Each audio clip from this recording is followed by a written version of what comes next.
how to sort in pivot tables. Let me just find some data. All right, something like this should work. Just make a pivot table from this. I guess it's under insert now. So pivot table.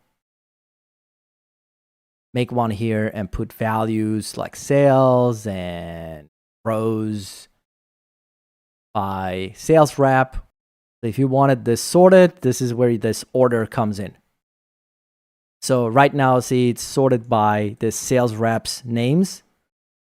So I can go ascending or descending like this, ascending, descending by their names right here. You could also, maybe you want to sort by this sum, right? So what you can do, you can change this sort by the sum of sales and then do that ascending or descending. So descending here, ascending there. That's it.